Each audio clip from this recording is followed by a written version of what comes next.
तो हमने अभी तक किया था, क्या क्या कर लिया था हमने पढ़ लिया था इसमें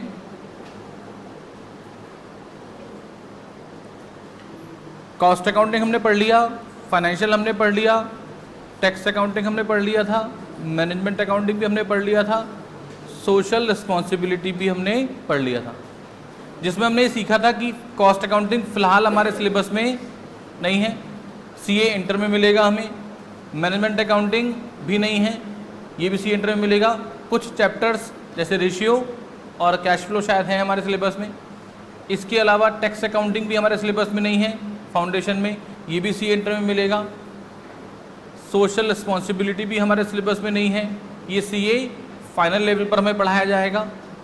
फाइनेंशियल अकाउंटिंग ये हमारे सिलेबस में प्राइमरीली और मेजर पोर्शन जो अकाउंटिंग का है वो फाइनेंशियल अकाउंटिंग का है सीए फाउंडेशन में।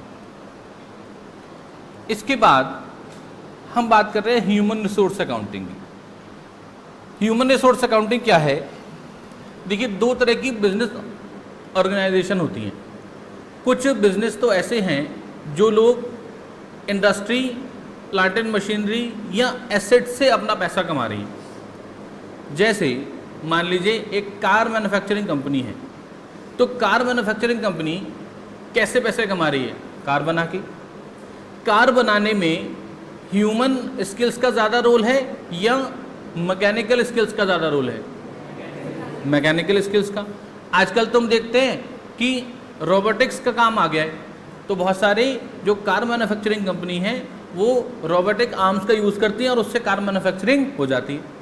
इसका मतलब उनके बिजनेस में जो रोल है वर्किंग में, मैन्युफैक्चरिंग में, वो मशीनों का ज़्यादा है।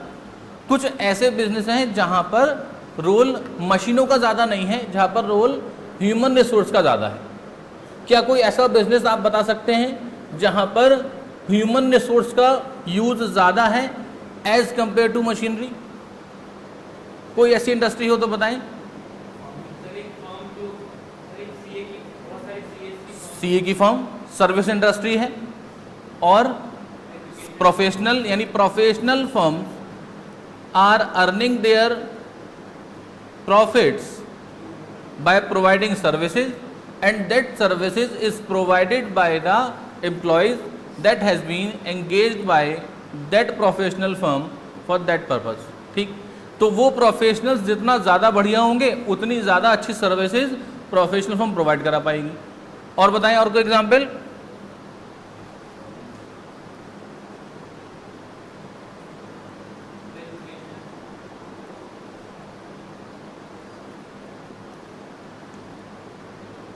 सॉफ्टवेयर मेकिंग कंपनीज यानी आईटी सेक्टर पूरा का पूरा डिपेंड है किस पर? ह्यूमन रिसोर्स पर। ठीक, और सर्विस इंडस्ट्री जो भी ऐसी हैं। अब यहाँ पर क्या रोल है?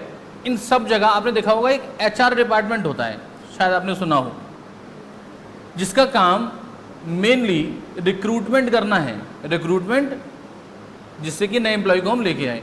हमें ऐसा लगता है कि एचआर डिपार्टमेंट का काम केवल रिक्रूटमेंट है, लेकिन आज के सिनेरियो में केवल रिक्रूटमेंट से काम नहीं बनता। रिक्रूटमेंट करने के बाद हम एम्प्लॉय का परफॉर्मेंस अप्रेजल भी करते हैं। सुना है आपने वर्ड परफॉर्मेंस अप्रेजल?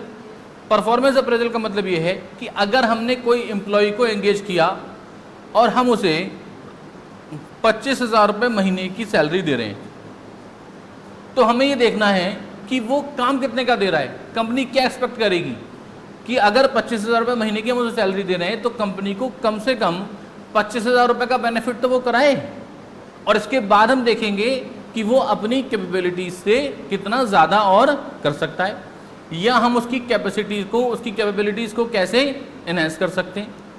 अगर हमने कुछ एम्प्लॉय रखे जो कि 25,000 रुपये महीने की सैलरी ले रहे हैं लेकिन काम केवल 10,000, 12,000, 13,000 का कर रहे हैं, तो क्या करें? भगा दें उन्हें या कुछ मौका दें? ट्रेनिंग दें। ठीक है, क्योंकि हो सकता है कि एम्प्लॉय नया आने के बाद हमारी इंडस्ट्री को अभी अच्छे से ना समझ पा रहा हो, कुछ बेसिक बातें हमारी इंडस्ट्री की उसे ना पता हूँ, वो हमारे कस्टमर्स को अभी ज़्यादा अच्छे से कन्विंस नहीं कर पा रहा, तो कंपनी क्या करती है, कंपनी उन एम्प्लॉयज़ को ट्रेनिंग एंड डेवलपमेंट का एक मौका देती है और समय समय पर ट्रेनिंग सेशन उन लोगों के लिए प्रोवाइड कराए जाते हैं। उसके बाद फिर जब दोबारा से परफॉर्मेंस अप्रोवल होगा तो देखेंगे इनकी परफॉर्मेंस में कितना इंक्रीमेंट हुआ है, उसका इवैल्यूएशन करेंगे, उसमें से उन एम्प्लॉयज़ को हम सेपरेट करेंगे जिनके अंदर पोटेंशियल ज़्यादा है, उनका ट्रेनिंग डेवलपमेंट दूसरी टीम करेगी और ज़्यादा अच्छी तरीके से, जो और थोड़े से वीकर एम्प्लॉय हैं उनको सेपरेट टीम में रखा जाएगा। तो इससे क्या होगा, इससे हम ये कैलकुलेट कर रहे हैं कि जो ह्यूमन रिसोर्स हमने एंगेज किया है उन्हें जितना पैसा हम दे रहे हैं इन रिटर्न कितना बेनिफिट हम उनसे ले सकते हैं और कितना ज़्यादा हम और ज़्यादा उसको बढ़ा सकते हैं। तो ह्यूमन रिसोर्स अकाउंटिंग ये काम करती है। अब ये था कि एचआर डिपार्टमेंट में अगर हम एमबीए लोग रखेंगे तो वो केवल एमबीए के अंदर क्या, देखो क्या है, सीए और एमबीए में फ़र्क क्या है, एमबीए तो प्रोफेशनल मैनेजमेंट कोर्स है, यानी एमबीए करा हुआ व्यक्ति मैनेजमेंट में ज़्यादा स्किल्ड है, लेकिन जो सीए किया हुआ है उसके साथ क्या बेनिफिट है, वो फाइनेंस में बहुत ज़्यादा पक्का खिलाड़ी है। तो फाइनेंस ज़्यादा इंपॉर्टेंट है मैनेजमेंट, पहले फाइनेंस तो हो तभी तो मैनेज करेंगे, अगर फाइनेंस ही नहीं होगा तो मैनेजमेंट कैसे करेंगे।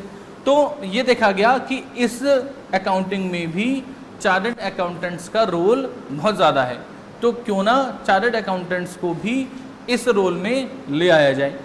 तो इसलिए सीए में भी इस कोर्स का, इस कंटेंट्स का कुछ पोर्शन रखा गया कि जो बच्चे सीए बन के निकल रहे हैं कल को अगर किसी कंपनी में एचआर डिपार्टमेंट में भी जॉब हो तो वो यहाँ पर कर पाएँ। और बहुत सारी कंपनीज़ में अब क्या होने लगा है, जो बड़े ग्रुप हैं, जो रिलायंस है या इन्फोसिस है, इतने बड़े बड़े ग्रुप हैं जो 10,000 करोड़, 20,000 करोड़, 50,000 करोड़, क्या वहाँ पर 2, 4, 5 सीए से काम चल जाएगा या वहाँ पर पूरा एक फाइनेंस डिपार्टमेंट बनेगा, पूरा फाइनेंस डिपार्टमेंट बनेगा जिसमें कम से कम 200, 300, 400 एम्प्लॉय होंगे, उनकी जगह जगह ब्रांचेज है कंपनी की, हर ब्रांच में भी 5-5, 10-10 एम्प्लॉय होंगे। तो इस पूरे फाइनेंस डिपार्टमेंट को मैनेज कौन करेगा, अलग अलग लेवल पर सीए मैनेज करेंगे इन्हें, ठीक। अब वो सीए नहीं, उसका काम बैलेंस शीट, फाइनेंशियल स्टेटमेंट ये तो है ही है, साथ साथ उसका काम लोगों को मैनेज करना भी हो गया। कंपनी का जो एमडी है, कंपनी का जो डायरेक्टर है, वो उस डिपार्टमेंट के हेड से ही पूछेगा कि भाई बताओ तुम्हारे डिपार्टमेंट में कौन कौन से ऐसे एम्प्लॉय हैं जिनका प्रमोशन करना है, किन किन की सैलरी बढ़ानी है, किन किन को इस साल उसी सैलरी पे कंटिन्यू करना है, कौन कौन से ऐसे एम्प्लॉय हैं जो हमारा बिजनेस कम कर रहे हैं, तो अगर हम उनको रिट्रेंचमेंट करना है तो उनको कंपनी से हटा देते हैं। तो ये सारा काम भी हमें करना पड़ेगा। इसलिए ह्यूमन रिसोर्स अकाउंटिंग भी अब एक प्रॉपर अलग से फील्ड बन चुकी है, जो जहाँ पर हम चाहें तो हम जा सकते हैं। लेकिन ये भी कहाँ पर है, सीए फाइनल में। यानी देखें तो सब तरीके की अकाउंटिंग में फ़िलहाल सीए फाउंडेशन में हमारे पास कौन सी अकाउंटिंग मेन है, फाइनेंशियल अकाउंटिंग। तो अगर इस समय हमसे कोई पूछता है कि हम कौन सी अकाउंटिंग पढ़ रहे हैं तो हम फाइनेंशियल अकाउंटिंग पढ़ रहे हैं, ठीक। लेकिन जब हम सीए बन के निकलेंगे तो हमें इन सारी अकाउंटिंग की ही बहुत डीप नॉलेज हो जाएगी 100%, ठीक। अब आगे आ जाते हैं। अकाउंटिंग हमने पढ़ लिया, इसके बाद फाइनेंशियल अकाउंटिंग के ऑब्जेक्टिव, यानी फाइनेंशियल अकाउंटिंग करके हमें क्या फ़ायदा है, या फाइनेंशियल अकाउंटिंग करके कौन कौन से ऐसे ऑब्जेक्टिव हैं जो फुलफिल हो जाएंगे। सबसे पहला, to calculate profit and loss, हमने बात की थी। फाइनेंशियल अकाउंटिंग के प्राइमरीली 2 ही पर्पज़ थे, पहला to calculate profit and loss and to know the financial position. दूसरा, to maintain records of business. मैंने कल बताया था आपको कि बिजनेस के रिकॉर्ड्स या बुक्स ऑफ अकाउंट्स मेंटेन करना कुछ प्रोविजंस के एप्लीकेबिलिटी की वजह से मैंडेटरी है। जैसे इन केस ऑफ कंपनीज कौन सा एक्ट एप्लीकेबल है, कंपनीज एक्ट। तो कंपनीज एक्ट ये कहता है every company has to prepare its financial statements and that is required to be audited by a chartered accountant. ऐसे ही जब प्रोप्राइटरशिप बिजनेस है या पार्टनरशिप बिजनेस है तो हम सर्टेन लेवल के टर्नओवर से जैसे ही ऊपर जाएंगे तो एक्ट का ये मैंडेटरी प्रोविजन हम पर एप्लीकेबल हो जाएगा कि आपको अपने फाइनेंशियल स्टेटमेंट्स बनाने ही बनाने हैं। और जब हम अपनी इनकम टैक्स रिटर्न, जो मैंने आपको बताया था टैक्स अकाउंटिंग में हमने कैलकुलेट की थी कंप्यूटेशन ऑफ इनकम, जब उसे लेकर के हम इनकम टैक्स डिपार्टमेंट के पास जाते हैं तो इनकम टैक्स डिपार्टमेंट उसको वेरीफाई करने के लिए हमसे हमारे बुक्स ऑफ अकाउंट्स की कॉपी भी मंगवा सकता है और मंगवाता ही है। यानी आपने कैश बुक पढ़ी होगी शायद, ट्रिपल कॉलम कैश बुक, आपने लेजर अकाउंट्स बनाए होंगे, ये सारे लेजर अकाउंट्स डिपार्टमेंट आपसे प्रिंटेड कॉपी में मंगवा लेगा कि आप सारे फटाफट ले आइए। अब अगर आपने पहले से तैयार नहीं किए होंगे तो एट द मोमेंट ये पॉसिबल नहीं है कि इतनी सारी अकाउंटिंग आप एक साथ कर पाएँ। तो लीगल प्रोविज़न है कि आपको बिजनेस के रिकॉर्ड मेंटेन करने ही करने हैं। Then to make financial information available to users properly, जो हमारे बिजनेस की फाइनेंशियल इंफॉर्मेशन है ये इनके यूजर्स को प्रॉपरली अवेलेबल हो जाए। कंपनी का मालिक कौन होता है बताएं? Who is the owner of company? Share holders. अब आप सब लोगों ने एक कंपनी में पैसे लगाए, ठीक, आप सब शेयर होल्डर हैं, तो आप सब कौन हो गए? मालिक हो गए। क्या आप सब लोग ही चलाएंगे कंपनी को या आप नॉमिनेट कर देंगे 2, 3 या 4 लोगों को और वो आपके बिहाफ पर कंपनी चलाएंगे? आप नॉमिनेट करेंगे और जिनको आप नॉमिनेट करेंगे वो लोग कौन होंगे? They are called board of directors. अब बोर्ड ऑफ डायरेक्टर्स ने आपके बिहाफ पर पूरे साल कंपनी का बिजनेस चलाया। एट द एंड क्या बोर्ड ऑफ डायरेक्टर्स को आपको ये इन्फॉर्मेशन बतानी चाहिए कि पूरे साल उन्होंने जो बिजनेस किया इससे कितना प्रॉफिट हुआ, कितना लॉस हुआ, या अब फाइनेंशियल पोजीशन हमारी क्या है? भाई आप तो मालिक हैं तो बिल्कुल बताया जाना चाहिए। इसका मतलब अगर हम फाइनेंशियल अकाउंटिंग नहीं करेंगे तो यूजर्स को हम ये फाइनेंशियल इंफॉर्मेशन की जानकारी नहीं दे पाएंगे। तो इसलिए फाइनेंशियल अकाउंटिंग करनी ज़रूरी है। टू फाइल टैक्स रिटर्न्स, हमने टैक्स अकाउंटिंग की बात की थी। अगर मैं फाइनेंशियल स्टेटमेंट नहीं बनाऊंगा तो मैं अपनी इनकम टैक्स रिटर्न फाइल नहीं कर सकता। क्यों? क्योंकि मैं प्रॉफिट कैलकुलेट नहीं कर पाऊंगा। Then to portray liquidity position. Liquidity position क्या होती है? क्या ऐसा हो सकता है कि मेरी एसेट, हमारी एसेट 50 लाख रुपए की है और हमारी लायबिलिटी 20 लाख रुपए की है? एक बिजनेसमैन की ये एसेट लायबिलिटी की पोजीशन है, क्या ऐसा हो सकता है कि ये इंसॉल्वेंट हो जाए? बताएं, कब कोई बिजनेसमैन इंसॉल्वेंट हो जाता है? जब उसकी एसेट उसकी लायबिलिटी से कम होती है। कितने बच्चे बात कह रहे हैं? अच्छा ठीक, ये बताएं कितने बच्चे बात कह रहे हैं कि अगर एसेट की वैल्यू लायबिलिटीज की वैल्यू से कम है तो बिजनेसमैन इंसॉल्वेंट हो सकता है?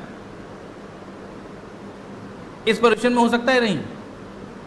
देखिए, correct definition is that when person या businessman is not able to repay its डेब्ट then the person become insolvent. यानी जब पर्सन इस काबिल नहीं है कि वो अपने डेब्ट को रीपे कर पाए। हम आप कहेंगे सर इसमें फ़र्क क्या है? अरे जब एसेट की वैल्यू ज़्यादा है इसका मतलब वो इस काबिल है कि अपने लायबिलिटीज़ को पे कर सकता है। आइए इसका एग्जाम्पल समझ लेते हैं। मेरे पास एसेट साइड में एक लैंड है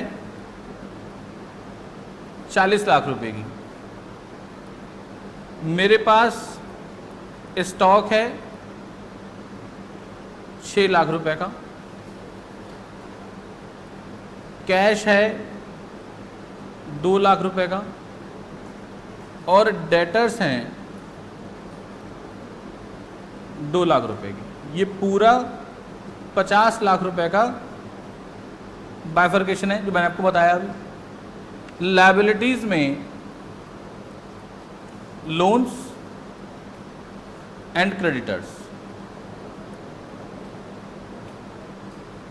15 लाख रुपए के लोन और 5 लाख के क्रेडिटर्स, ये 20 लाख रुपए की लायबिलिटी। अब मुझे पेमेंट करना है, 2 मेरे पास पड़े हैं, स्टॉक मैंने सारा बेच दिया, 6 मेरे पास आ गए। डेटर से पैसा लेने गया, सबने पैसा नहीं दिया, 1 लाख रुपए मर गए, 1 आ गए, कोई बात नहीं, 6 ये आ गए, 2 ये आ गए और 1 यहाँ से आ गए, कितने हो गए? 9। कितने और चाहिए अभी? मैंने कहा लैंड बेच देता हूँ, जैसी लैंड बेचूंगा पैसे आ जाएंगे, क्या दिक्कत है? मैं लैंड बेचने चला गया, अब लैंड बिकी नहीं रही। आप कहेंगे ऐसा क्यों हो गया भाई? क्योंकि मेरी लैंड जहाँ पर थी वहाँ पर बराबर में ही शमशान घाट बन गया। हो सकता है ना, इसमें क्या दिक्कत है? पॉसिबिलिटी है नहीं है? रामगंगा विहार जाएं आप, मोक्षधाम बना हुआ है और उसके बराबर वाली लैंड ही मेरी है। अब मैं चाहूँ सबको खरीद ले, खरीदेगा कोई? क्या करेगा? घर बनाएगा? हम तो घर बना रहे, कोई काम पर धंधा करेगा? धंधा भी नहीं करेगा। अब मैं चाह रहा हूँ कि लैंड बिक जाए कि सर 40 लाख रुपए की लैंड है, 20 लाख में बेचने को तैयार हूँ, मुझे तो 11 ही देने हैं जी, 11 ही बेचने को तैयार हूँ, लेकिन कोई नहीं खरीद रहा। या मार्केट में इतना डिप्रेशन आ गया, लोग रियल एस्टेट में इन्वेस्ट ही नहीं कर रहे। जैसे सन 2016 में जब डिमोनेटाइजेशन हुआ था, उसके जस्ट बाद प्रॉपर्टीज़ की वैल्यू बहुत ज़्यादा स्लैश डाउन कर गई थी, लोगों के पास पैसे ही नहीं थे। अब ये बताओ, क्या मैं अपने डेप्ट को रीपे कर सकता हूँ? मैं इंस्टॉलमेंट हो जाऊँगा या नहीं हो जाऊँगा? अब इस पूरे खेल में गड़बड़ कहाँ हुई? इस पूरे खेल में गड़बड़ यहाँ हुई कि मैंने जो पैसा कमाया था उस पैसे को मैंने लैंड में लगा दिया था, ये सोच के कि लैंड से ज़्यादा बेनिफिट हो जाएगा और मैं इजीली अपने बिजनेस के जो क्रेडिटर्स हैं उनको पे ऑफ कर दूंगा। इसका मतलब मैंने करंट एसेट्स की चीज़ को कहाँ लगा दिया? फिक्स्ड एसेट्स में, यानी अपनी लिक्विडिटी स्क्वीज ऑफ कर ली मैंने। और इस लिक्विडिटी की वजह से क्या हुआ कि क्रेडिटर्स दरवाजे पे खड़े हो गए पैसा लेने के लिए और मेरे पास देने के लिए पैसा नहीं था। तो this is the important of liquidity position. बहुत सारे बिजनेसमैन, जो बड़े बड़े बिजनेसमैन होते हैं, आप अखबारों में देखते हैं कि अकाउंट्स एनपीओ हो गया या बिजनेसमैन भाग गया पैसे लेके। क्यों भाग गया? क्या उसके पास पैसे नहीं थे? अरे पैसे तो उसके पास थे, लेकिन उसने वो पैसे इन्वेस्ट कर रखे थे एसेट्स में। और जो फिक्स्ड एसेट्स हैं, जो बड़ी एसेट्स हैं, उनको अगर आप बेचने निकलोगे तो इंस्टेंटली आपको ग्राहक हो सकता है मिल जाए और हो सकता है ना मिले। तो लिक्विडिटी पोजीशन मेंटेन करना बहुत ज़्यादा ज़रूरी है। इसीलिए आपने 12th क्लास में एक करंट रेशियो पढ़ा था और एक लिक्विड रेशियो भी पढ़ा था। इन रेशियोज़ का इम्पोर्टेंस ही ये था कि हमें इतनी लिक्विडिटी मेंटेन करनी ही करनी है। इसलिए बिजनेसमैन अगर फाइनेंशियल अकाउंटिंग ना करे और समय समय पर अपनी लिक्विडिटी पोजीशन ना देखे, जो होशियार बिजनेसमैन है वो क्या करेगा? वो हर दूसरे दिन तीसरे दिन, ऐसे ऐसे बिजनेसमैन हैं जो हमेशा अपने डेटर क्रेडिटर्स की लिस्ट निकलवाते रहते हैं। वो देखते रहते हैं कहीं ऐसा तो नहीं है कि मेरा पैसा डेटर्स में बहुत ज़्यादा फंसता जा रहा है और मैं आगे क्रेडिटर्स को पेमेंट करता जा रहा हूँ, मेरे पास पैसा आ तो रहा नहीं और मैं इधर देता जा रहा हूँ। तो मेरा पैसा अगर फंसता चला जाएगा तो एक दिन ऐसी पोजीशन आ जाएगी कि मेरे पास बनाने के लिए या तो माल नहीं होगा। क्रेडिटर से कहूँगा पैसे दो तो क्रेडिटर्स माल तो दे देंगे, लेकिन वो पैसा डेटर्स पे फिर अटक जाएगा। तो इसलिए ये लिक्विडिटी पोजीशन पता होना बहुत ज़्यादा ज़रूरी है, जो किससे पता चलेगा? फाइनेंशियल अकाउंटिंग से। और लास्ट है मेंटेनिंग कंट्रोल ओवर एसेट्स। हम अपनी एसेट्स पर कंट्रोल कैसे करेंगे? जैसा मैं भी एग्जांपल दे रहा था लिक्विडिटी पोजीशन की, कि हमें पता है कि हमें डेटर्स इस लिमिट तक रखने हैं, इससे ज़्यादा जैसे ही डेटर्स होंगे हम उनसे रिकवरी स्टार्ट कर देंगे। आपके पास बहुत पैसा है, आप खूब पैसा उधार बांट सकते हो, लेकिन मेरी पोजीशन एक लिमिटेड उधार लेने की है, यानी मुझ पे बहुत ज़्यादा जब उधार हो जाएगा तो मैं उसको रिपे नहीं कर पाऊँगा। अब आपने क्या किया? आपने मुझे गुड्स देना शुरू किया। मेरी कैपेसिटी तो है 2 लाख रुपए की, आपने मुझे 10 लाख रुपए का माल दे दिया। मैंने भी बेचा 10 लाख का माल, खूब प्रॉफिट कमाया। जब मेरे पास पैसे आ गए तो मैंने उसको खर्च भी करना शुरू कर दिया। मैंने कहा ये तो 10 लाख रुपए मुझ पर लगा ही रहे हैं, मैं खर्च करना शुरू कर देता हूँ। अब धीरे धीरे मैंने तो अपने खर्चे बढ़ा लिए, आप मुझ पर पैसा लगाते रहे। अब एक दिन आपको पैसे की जरूरत पड़ी, आप बोले निशान जी इधर वो पैसे दे दीजिए।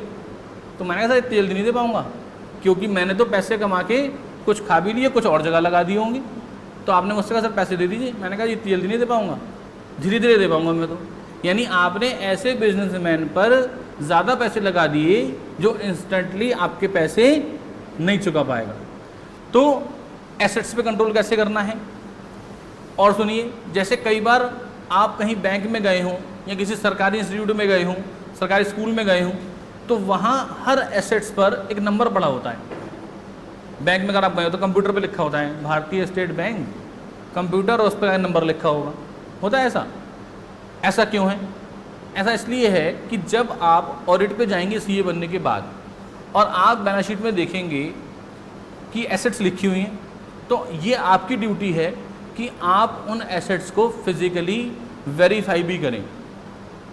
क्या ऐसा हो सकता है कि मैंने अपने बिजनेस में एक एयर कंडीशनर खरीदा बिजनेस के पैसों से, और वो एयर कंडीशनर मैंने घर पे लगा दिया, तो क्या मैं बिजनेस में उस एयर कंडीशनर के expenses profit and loss account में डाल सकता हूँ? वो तो मेरा पर्सनल एक्सपेंस हो गया। अब ये पता कैसे चलेगा कि वो एयर कंडीशनर शॉप में लगा है या नहीं लगा है? It is the duty of the auditor, you have to verify physically.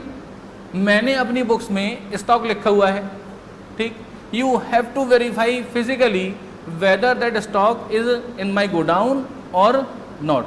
आपको फिजिकली वेरीफाई करना ही करना है। जब बैंक लोन देता है, बैंक को दो तरीके के लोन दे सकता है। एक होता है टीएल, जिसे हम टर्म लोन कहते हैं, एक होता है WCL, working capital loan. Working capital loan का मतलब क्या होता है? मैंने बैंक से कहा कि सर हमें वर्किंग कैपिटल में पैसा फंस जाता है। बैंक बोला जी ये क्या होता है?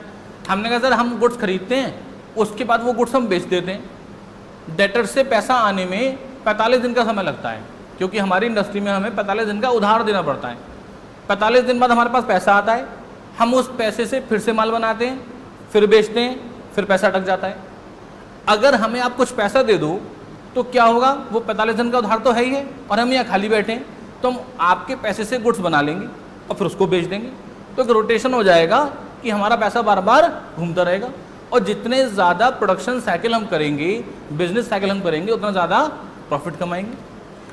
तो बैंक बोला ठीक है। बैंक बोला मेरा पैसा रहेगा कहाँ? हमने कहा सर आपका पैसा दो ही जगह रहेगा, या तो स्टॉक में या डेटर्स में। इसलिए तो पैसा चाहिए मुझे, उधार दे दूंगा या कुछ माल तैयार करके अपने गोडाउन में रखूंगा, जिससे कि ग्राहक आए तो उसे तुरंत माल में दे दूं। बैंक ने कहा ठीक है हम कर देंगे ऐसा। बैंक ने हमें वर्किंग कैपिटल लोन दे दिया, हमने माल बनाना शुरू कर दिया, हमने ग्राहकों को उधार देना शुरू कर दिया, बिजनेस चलने लगा। अब क्या बैंक को ये वेरीफाई करना चाहिए टाइम टू टाइम कि मैं गड़बड़ी तो नहीं कर रहा इसमें, कहीं ऐसा तो नहीं कर दिया मैंने कि मैंने बैंक से पैसा तो लिया वर्किंग कैपिटल लोन के लिए, और मैंने उस पैसे से मशीनरी खरीद ली। अगर मैं उस पैसे से मशीनरी खरीद लूँगा तो मुझे नुकसान ये होगा कि मैं रोटेशन नहीं कर पाऊँगा, और जब रोटेशन नहीं कर पाऊँगा तो प्रॉफिट कम हो जाएगा। जब प्रॉफिट कम होगा तो बैंक को इंटरेस्ट कैसे पे करूँगा?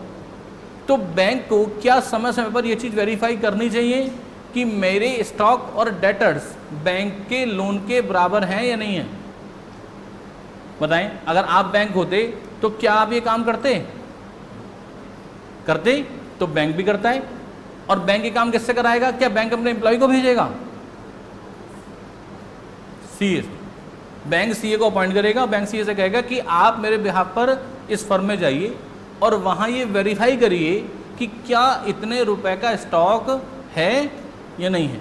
यानी एवरी मंथ बिजनेसमैन क्या करता है? स्टॉक स्टेटमेंट सबमिट करता है बैंक को, और बैंक कभी भी किसी भी सीए को भेजकर, जो उसका रिप्रेजेंटेटिव होगा, ये वेरीफाई करा सकता है कि बिजनेसमैन ने उतना स्टॉक मेंटेन किया है या नहीं किया है। या फिर बैंक ये भी वेरीफाई करा सकता है कि आपके कौन कौन से डेटर्स हैं, और बैंक उन डेटर्स से कन्फर्मेशन भी कर सकता है। मैंने चालाकी की, मैंने एक लिस्ट बनाई डेटर्स की, और मैंने वो लिस्ट दे दी, अपने 50 दोस्तों के नाम लिख दिए और वो लिस्ट दे दी कि सर यूनियन से पैसा लेना है। तो बैंक चाहे तो उन पर एक लेटर लिखेगा कि mister Nishant has given information that you have to provide, you have to give ₹2 lakh to him, you have to give ₹1 lakh to him. तो बता कन्फर्म करिए। अब अगर जिसके पास एक्चुअल में देने होंगे वो तो कन्फर्म करेगा। अगर मैंने कोई भी फर्जी नाम दे दिया होगा तो क्या वो बैंक को कन्फर्म कर देगा कि हाँ जी मुझे 2 लाख देने हैं? तो डिनाई कर देगा। तो बैंक ये कन्फर्मेशंस भी कराते हैं।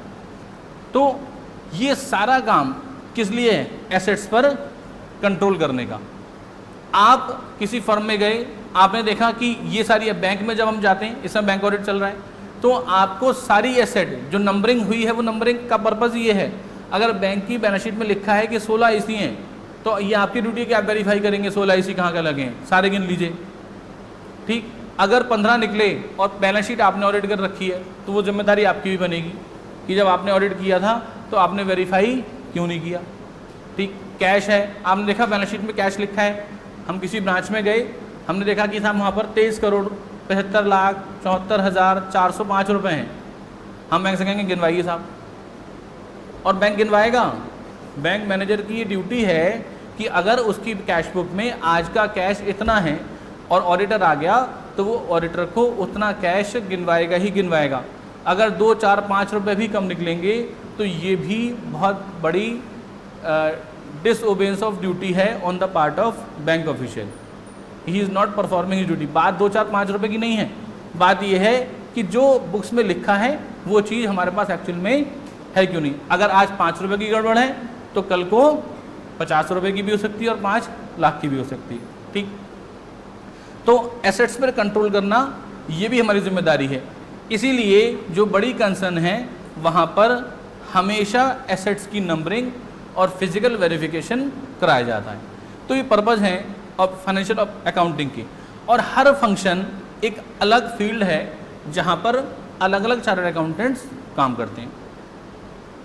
अब जो इन्फॉर्मेशन हम फाइनेंशियल अकाउंटिंग से गैदर करते हैं या बनाते हैं, ये इन्फॉर्मेशन दे दी जाती है आगे कुछ लोगों को, जिन लोगों को इस इन्फॉर्मेशन की ज़रूरत है। और वो लोग जिनको इस इन्फॉर्मेशन की ज़रूरत है वो क्या कहलाते हैं? Users of account. ये यूज़र 2 तरीके के हो सकते हैं, internal and external. Internal users वो यूज़र्स हैं जो फाइनेंशियल अकाउंटिंग की इंफॉर्मेशन से डायरेक्टली इफेक्टेड हो जाएंगे, यानी सीधे सीधे इन पर प्रभाव पड़ेगा। अगर फाइनेंशियल अकाउंटिंग से फाइनेंशियल पोजीशन अच्छी होती है, फाइनेंशियल पोजीशन ख़राब होती है, प्रॉफिटेबिलिटी बढ़ती है, तो सीधे सीधे इन लोगों पर प्रभाव पड़ेगा। एक्सटर्नल यूज़र्स वो हैं जिन पर सीधे सीधे प्रभाव कुछ नहीं पड़ेगा, लेकिन इनकी डिसीजन मेकिंग में चेंजेस आ सकते हैं on the basis of information provided by the financial accounting. तो पहले तो हम ये देखेंगे कि एक्चुअल में ये लोग यूज़र हैं या नहीं हैं, इन्हें क्यों आवश्यकता है फाइनेंशियल अकाउंटिंग इन्फॉर्मेशन की, और अगर यूज़र हैं तो ये कौन से यूज़र हैं, इंटरनल या एक्सटर्नल। एम्प्लॉयज़, ये बताएं कि जिस कंपनी में मैं काम कर रहा हूँ, क्या मैं उस कंपनी के फाइनेंशियल स्टेटमेंट भी देखूँ? मुझे क्या जरूरत, मुझे सैलरी मिल रही है, वो कंपनी गड्ढे में जाए ये मुझे देखने चाहिए? क्यों?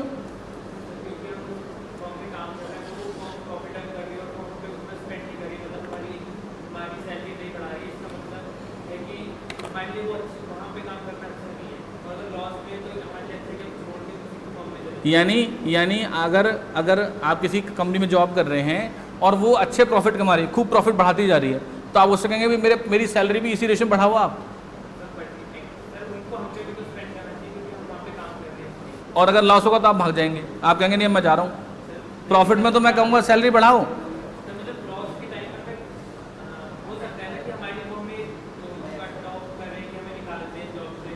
इनका कहना ये है कि भाई जॉब सिक्योरिटी चाहिए हमें, तो ठीक, बढ़ाने वाली बात होनी हो, कम से कम अगर कंपनी या बिजनेसमैन जिस वहाँ पे मैं जॉब कर रहा हूँ अगर वो लॉस में जा रहा है कंटिन्यूसली, तो आई शुड बी अवेयर कि भैया अगर ये जहाज़ डूब रहा है तो मैं तो पहले निकल जाऊँ।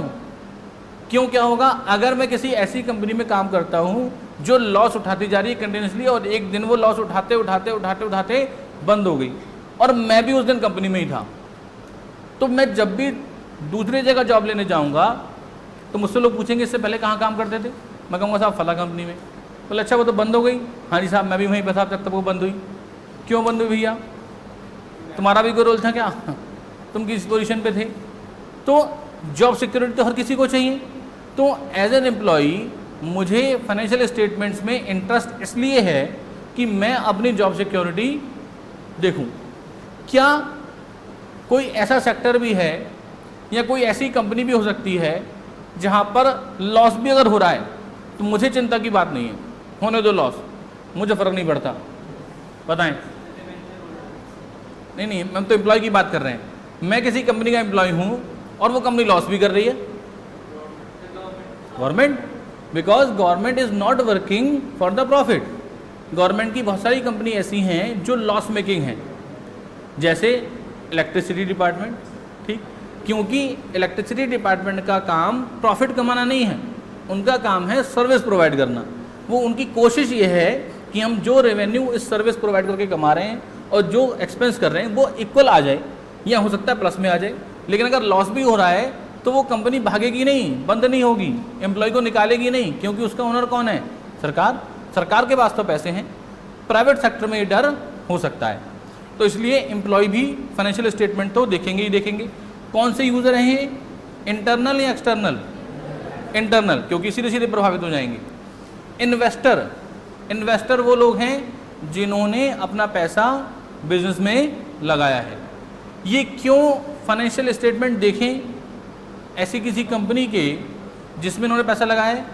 अरे इन्हें तो देखना ही पड़ेगा, इन्हें ये देखना पड़ेगा कि जो पैसा इन्होंने लगाया है वो पैसा सेफ भी है या नहीं है, उस पर रिटर्न्स प्रॉपर आ रहे हैं या नहीं आ रहे।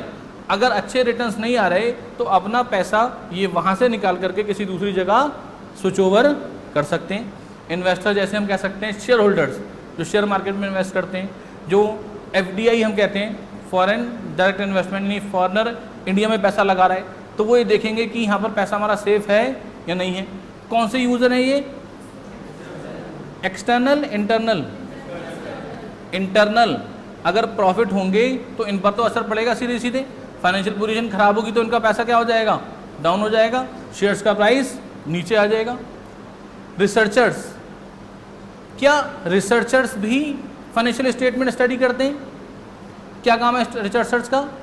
कि जो आज की तारीख में हम फाइनेंशियल स्टेटमेंट पढ़ रहे हैं, जो अकाउंटिंग मेथड्स हम पढ़ रहे हैं, जो डबल एंट्री सिस्टम हम पढ़ रहे हैं, ये कहाँ से आए, ये कैसे आए? ये जो रिसर्चर्स थे उन्होंने क्या किया, अलग अलग कंट्री, अलग अलग बिजनेस ऑर्गेनाइजेशन के अकाउंटिंग पैटर्न को स्टडी किया, फिर ये देखा कि किसमें क्या क्या कमी है, उस तरीके से अपने एग्जिस्टिंग सिस्टम को रिफ़ाइन किया, और रिफ़ाइन करने के बाद एक बेटर सिस्टम हमारे सामने आया। उसके बाद अगेन फिर उसको रिसर्च किया, फिर देखा इसमें क्या क्या कमियाँ हैं, फिर उसको रिफ़ाइन किया। तो जो सिस्टम कई साल पहले शुरू हुआ और आज हम सिस्टम पढ़ रहे हैं, उन दोनों में बहुत अंतर है, बहुत सारी चीज़ें चेंज हो गई। या जो कंसेप्ट कन्वेंशन हम पढ़ते हैं, उसके बाद मैंने बताया था accounting standard I. Accounting standard कौन बनाता है?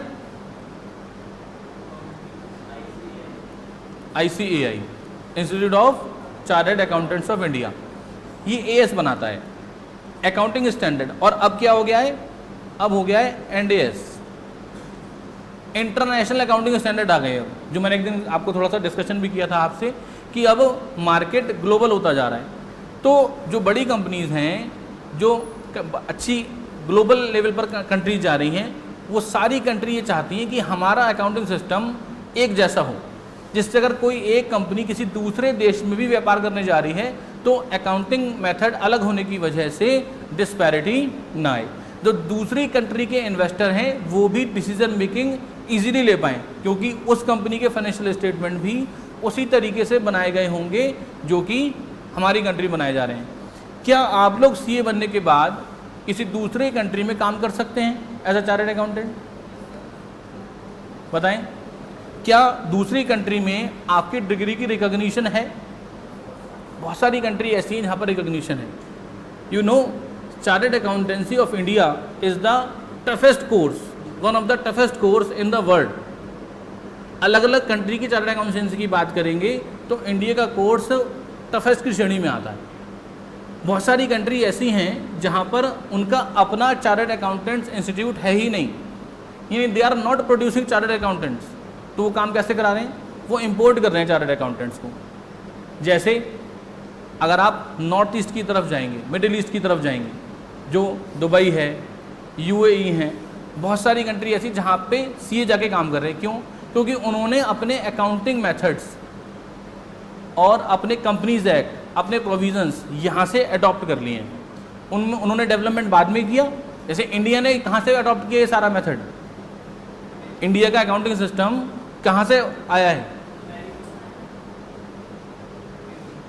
ब्रिटेन, यूके से। क्यों आया यूके से बताए? क्योंकि यूके ने रूल किया यहाँ पर।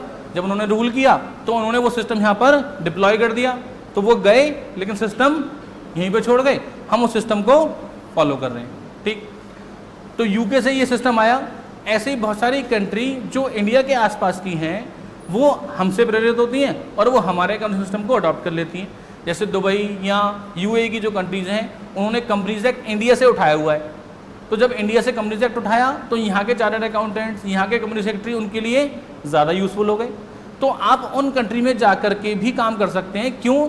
क्योंकि आपको वर्ल्ड वाइड लेवल की अकाउंटिंग पढ़ाई जा रही है। Accounting all over the world, कहीं भी चेंज नहीं है। डेबिट क्रेडिट के रूल, ठीक है, बैलेंस शीट, फाइनेंशियल स्टेटमेंट, ये सब कुछ सेम है। इसीलिए अब प्रोफेशनल कोर्सेज में, सीए जैसे कोर्सेज में हम कोशिश ये कर रहे हैं कि ये पैटर्न्स भी इंटरनेशनल लेवल वाले आ जाएं, जिससे कि हमारा कोई भाई, हमारी कोई बहन, हमारे यहाँ का बच्चा अगर किसी दूसरी कंट्री में भी जाता है तो वो जा कर के एज इट इज़ काम करना शुरू कर दे, उसको दिक्कत ना आए, और कर ही रहे हैं लोग। तो रिसर्चर्स का ये काम है, यानी ये एग्जिस्टिंग मेथड्स को स्टडी करते हैं और उसके बेसिस पर नए मेथड या पुराने मेथड में जो डेफिशिएंसीज हैं उनको रिमूव करते हैं। कौन से यूज़र कहलाएंगे ये? एक्सटर्नल। मैनेजमेंट वो है जिसने पूरे साल बिजनेस को ग्रो करने के लिए डिसीजन लिए और इन्हें ये देखना है कि जो डिसीजन इन्होंने लिए थे वो डिसीजन ठीक थे या नहीं थे। सपोज मैनेजमेंट ने डिसीजन लिए कि इस साल हम अपनी प्रॉफिटेबिलिटी अप करेंगे बाय 20%, तो दे विल सी कि हमारी प्रॉफिटेबिलिटी इस बार 20% से अप हुई है या नहीं हुई, और अगर नहीं हुई तो इसके पीछे क्या रीज़न थे, हम आगे क्या चेंजेस करें कि इतनी प्रॉफिटेबिलिटी ऑब्जेक्टिव को हम अचीव कर पाएँ। ठीक, कौन से यूज़र हैं? इंटरनल। पब्लिक, क्या जनरल पब्लिक भी हमारे फाइनेंशियल स्टेटमेंट को स्टडी करेगी? क्या करना है पब्लिक को? इन्वेस्ट करना है हमारी कंपनी में, यानी पब्लिक में बी द प्रोस्पेक्टिव इन्वेस्टर। इसीलिए आपने देखा हो तो जितनी बड़ी कंपनीज हैं अगले महीने मई और जून के महीने में जो बिजनेस न्यूज़पेपर्स हैं उसमें इनके फाइनेंशियल स्टेटमेंट्स प्रिंट होने शुरू हो जाते हैं। जो प्रोस्पेक्टिव इन्वेस्टर्स हैं जिन्हें शेयर मार्केट में पैसा लगाना है, कंपनी में पैसा लगाना है, वो उन फाइनेंशियल स्टेटमेंट्स को स्टडी करते हैं और उसके बेसिस पर वो डिसाइड करते हैं कि हम कौन से सेक्टर में, कौन सी कंपनी में अपने पैसे को इन्वेस्ट करें। तो इसलिए पब्लिक भी फाइनेंशियल स्टेटमेंट्स को स्टडी करती है। ये कौन से यूज़र कहलाएंगे? External. Government and their agencies, government और उनकी एजेंसीज, ये वो एजेंसीज हैं जो रेगुलेटर्स हैं, जो हमें रेगुलेट कर रहे हैं। इनका पर्पस या तो हमारी कंप्लायंस है, it may be related to the environment, और it may be related to the act which is applicable on the businessman. तो ये एजेंसी, जैसे इनकम टैक्स डिपार्टमेंट, ये देखेगा कि हमने जो इनकम टैक्स डिपॉजिट किया है वो एक्चुअल में सही किया है या नहीं किया, कहीं हमने अपनी इनकम को अंडर स्टेट तो नहीं कर दिया जिससे डिपार्टमेंट को रेवेन्यू लॉस हो जाए। जीएसटी डिपार्टमेंट ये देखेगा कि हमने जो भी कुछ सेल किया उस पर प्रॉपरली जीएसटी सबमिट किया या नहीं किया। कंपनीज एक्ट के लिए मिनिस्ट्री ऑफ कॉर्पोरेट अफेयर्स से देखेगी कि कंपनीज एक्ट के प्रोविजंस हम पर एप्लीकेबल थे, वो हमने प्रॉपरली फॉलो किए या नहीं किए। पीएफ डिपार्टमेंट ये देखेगा कि हमने अपने एम्प्लॉयज़ का पीएफ समय से जमा कराया या नहीं कराया। ईएसआई डिपार्टमेंट ये देखेगा कि हमने अपने एम्प्लॉयज़ का इंश्योरेंस प्रॉपरली करा रखा है या नहीं करा रखा है। तो ये सारी एजेंसीज़ के बहुत सारे रूल्स हम पर एप्लीकेबल हैं, तो ये हमसे रिपोर्ट मांगेंगे और इन सारी एजेंसीज़ ने अलग अलग जगह अलग अलग पर्सन को नॉमिनेट कर रखा है to get these accounts audited, और ये उनकी ड्यूटी है कि वो चेक करें और बताएं। यानी आपको अपने यहाँ कंपनी में ऐसे प्रोफेशनल रखने पड़ेंगे जो कि इस बात को इंटीमेट करेंगे। और 70 से 80% जो वर्क है वो चार्टर्ड अकाउंटेंट के पास ही आ जाता है। उन्हें ही इन बातों को सर्टिफाई करना होता है कि आपने पीएफ जमा कराया नहीं कराया, आपने ईएसआई कराया नहीं कराया, आपने समय पर सैलरी पे की या नहीं की, आपने सही जीएसटी जमा किया नहीं किया, ये सारा काम हमारा है। यानी हमारे साइन में इतनी ताकत है कि अगर आप साइन कर देते हैं तो सरकारी डिपार्टमेंट या सरकार ये मान लेती है कि ये चीज़ सही है। यानी अगर मैं लोन लेने जा रहा हूँ, मैं बिजनेसमैन हूँ बैंक से, और मैं बैंक को एक बैलेंस शीट लेके जा रहा हूँ कि सर ये बैलेंस शीट मैंने बनाई है, बिल्कुल ठीक है, एक्चुअल चीज़ है, बैंक कहेगा हमें नहीं पता, हम नहीं मानते। लेकिन जैसे ही उस पर एक मोहर लगेगी और एक साइन हो जाएंगे, बैंक ये मान लेगा कि ये ठीक है। वो किसकी मोहर है? तो आपकी रिस्पॉन्सिबिलिटी, मोहर के साथ साथ ये रिस्पॉन्सिबिलिटी भी आपकी आएगी कि कल अगर उस बैलेंस शीट के बेसिस पर बैंक ने फाइनेंस कर दिया और उस बैलेंस शीट की जो फाइनेंशियल्स थे, जो फिगर्स थी, वो एक्चुअल नहीं थी, वो फेक थी, या उसमें किसी चीज़ में कोई गड़बड़ी आई थी, तो liability rest up to you also, आपकी रिस्पॉन्सिबिलिटी भी आएगी ही आएगी। कोई नया बिजनेस हम शुरू करते हैं और मुझे लोन लेना है नए बिजनेस के लिए, तो बैंक कैसे लोन देगा? मेरी तो बैलेंस शीट ही नहीं है। बताओ, मुझे नया प्रोजेक्ट लगाना है, मोदी जी ने कहा स्टार्टअप लगाइए, कहा ना, और हम लोन दे देंगे। अब मैं बैंक के पास चला गया, बैंक बोला कि भाई क्या प्रोजेक्ट है आपका, प्रोजेक्ट तो लाइए। तो मैंने कहा सर मुझे ये प्रोजेक्ट नया लगा, डेयरी लगानी है साहब। तो बैंक कहेगा कि ठीक है आपको डेयरी लगानी है, आप डेयरी लगाइए, आप खुद प्रोजेक्शन ले आइए, आप कितना रुपया हमसे चाहते हैं, उसे कहाँ पर इन्वेस्ट करेंगे, कितना खर्च करेंगे, क्या रेवेन्यू आएगा। तो फिर वो बिजनेसमैन चला गया एक सीए के पास, उसने कहा सर बैंक ऐसे ऐसे कह रहा है। तो सीए कहता है कि सर बैंक आपसे प्रोजेक्ट रिपोर्ट मांग रहा है। प्रोजेक्ट रिपोर्ट का मतलब आप ये बताइए कि आप इस पैसे को कहाँ लगाएंगे। जब आप पहले साल बिजनेस करेंगे तो एक्सपेक्टेड रिटर्न कितना आ जाएगा। आपने कहा जी हम 50 गाय खरीदेंगे, उन 50 गाय से हम इतना दूध हमें मिलेगा, उनको हम ऐसे ऐसे बेचेंगे तो इतने लाख का रेवेन्यू आएगा, ये खर्चे होंगे, इतना प्रॉफिट हमें बच जाएगा। ठीक है, दूसरे साल क्या होगा? फिर दूसरे साल कहेंगे हम 20% ग्रोथ कर जाएंगे। तो इस तरीके से बैंक कहता है कि आप 7 साल का प्रोजेक्शन ले आइए हमारे पास। ये 7 साल का प्रोजेक्शन कौन करेगा? Chartered accountant. ये काम भी चार्टर्ड अकाउंटेंट को दे दिया। आपको प्रोजेक्शन करना है कि उसके बिजनेस पर, क्योंकि आप फाइनेंशियल एक्सपर्ट हैं। अगर मैं आपसे कह दूं कि मैं पहले साल धंधा करूंगा 5 करोड़ का और अगले साल मेरा टर्नओवर 15 करोड़ हो जाएगा, क्योंकि आप फाइनेंशियल एक्सपर्ट हैं, आप पूछेंगे सर हो कैसे जाएगा 15 करोड़, क्या करोगे? मतलब हो जाएगा 15 करोड़, तो आप पूछोगे अरे प्लांट एंड मशीनरी बढ़ाओगे, आप दूध का तो बेच रहे हो, आप अपना इन्वेस्टमेंट बढ़ाएंगे गाय भैंसों में, क्या करेंगे? ऐसा करेंगे क्या जिससे आपका प्रोडक्शन बढ़ जाएगा? मैं कहूँगा नहीं साहब बढ़ जाएगा। आप कहेंगे ऐसा कुछ चक्कर नहीं है, मैं लिखूंगा ही नहीं, आप प्रोजेक्ट रिपोर्ट में लिखोगे ही नहीं। और अगर मैं कहता हूँ कि हाँ सर मैं इन्वेस्ट करूँगा, मैं प्लांट एंड मशीनरी बढ़ाऊँगा, मैं बड़ा फार्म कर दूँगा, मैं 50 गाय अभी लेके आ रहा हूँ, मैं 150 गाय और लेकर के आऊँगा, प्रोसेस को ह्यूमन से मैकेनिकल कर दूँगा, ठीक है, और गुड्स जो हम अभी बेच रहे हैं दूध अलग अलग जा कर के, हम ऐसा नहीं करेंगे, हम पैकिंग में ले आएंगे। तो अगर हम अभी 50 रुपये लीटर बेचते हैं तो बाद में 80 रुपये लीटर बेचेंगे, या इसके बाद हम घी बनाना भी शुरू कर देंगे। तो आप प्रोजेक्शन लेके आइए, उस प्रोजेक्शन के बेसिस पर मैं उस डेटा को क्रमबद्ध करूँगा एक प्रोजेक्ट रिपोर्ट में, और उस प्रोजेक्ट रिपोर्ट पे अपने साइन करके बैंक को दूंगा। तब बैंक उसे एनालाइज करेगा कि हाँ ये लग तो रहा है, फिजिबल तो लग रहा है कि हाँ ऐसा हो सकता है। लेकिन अगर प्रोजेक्ट रिपोर्ट ऐसी हो कि हवा की बातें कर रही हो, उसमें हो ही नहीं पाएगा कुछ, तो क्या बैंक उस पर फाइनेंस करेगा? कुछ भी नहीं। तो ये सारे प्रोजेक्शंस किसे करने हैं? हमें करने हैं। तो गवर्नमेंट एजेंसीज हम पर विश्वास कर रही हैं और उन फाइनेंशियल स्टेटमेंट पर जो कि हमने साइन किए हैं। कौन से यूज़र हैं ये? एक्सटर्नल। ठीक, 3 यूज़र ही रह गए, ये हम कल कंप्लीट कर लेंगे।